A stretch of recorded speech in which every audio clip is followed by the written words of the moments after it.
nanalo nga sa sabong yung sugar daddy ko, gagasasin na namin ang bebe ko. Kaso mare, antok na antok pala siya. Tuwang-tuwa tuloy yung ama niya dahil hindi namin mapupuno yung cart. Pagka hindi ka bumangon dyan, uuwi tayong luhaan.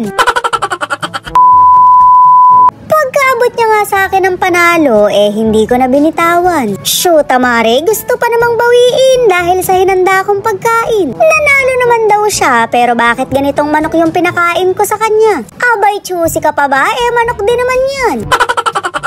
Hindi ko na nga naipakita yung reaksyon niya dahil natatakot ako. Hindi dahil sa magagalit siya, kundi baka bawiin yung pera. Mabuti na lang talaga at maganda yung pagkakagawa ko. Kahit pa na-scam ko siya, tawang-tawa siya. Kung hindi nyo ma-imagine ang itsura, tingnan nyo na lang yung bebe ko. Mare, magkamukha lang naman sila. Nang pinagbubuntis ko kasi siya, gigil na gigil ako sa ama niya. O diba, akala mo nasa loob pa rin ang sinapupunan ko. Ganda hayop. Nakasagan yung aircon pakaputukin Malapit na nga kami mare, kaya magpapaganda muna ako. Alam kong maganda na ako sa mata ng sugar daddy ko, pero sa mata niya lang yun. Hindi makikita ng iba yun dahil wala naman talaga ako nun. Pinalulubag niya lang naman yung loob ko, pero alam kong lumulusog na ako. Nakakataba yata talaga kapag wala kang problema sa asawa. Sorry mare, housemate lang pala. Ano, pinuputok ka na ba?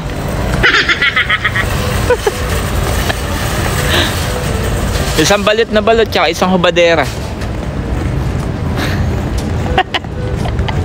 Para nga makaganti ako, uubusin namin yung pera niya. Wala akong ititira kahit pang puhunan niya. Medyo nagkaroon nga lang ng problema dahil inurasan ako ng bebe ko. 5 minuto lang daw ang kaya niya dahil inaantok na siya. Shoot, mare, anong mabibili ko sa 5 minuto? Pag-check pa lang ng mga presyo, ubos na yung oras ko. Kalaban ka rin pala, sinama pa kita.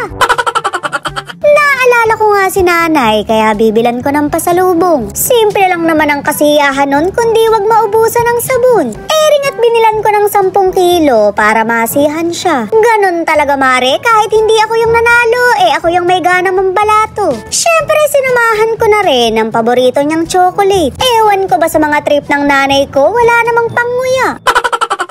Nagtataka nga ako dahil wala nang nagka-countdown. Hindi rin naman kasi masusunod yan kahit orasan mo pa ako. Mamimili pa rin ako hanggang sa maubos yung pera ng ama mo. Kaso mare, hindi ko pala mapupuno yung cart. Sa halip na paglagyan ng pinamili, ginawa niyang tulugan. Paano ko pa ngayon malalagyan yan? Hindi naman kita pwedeng tabunan.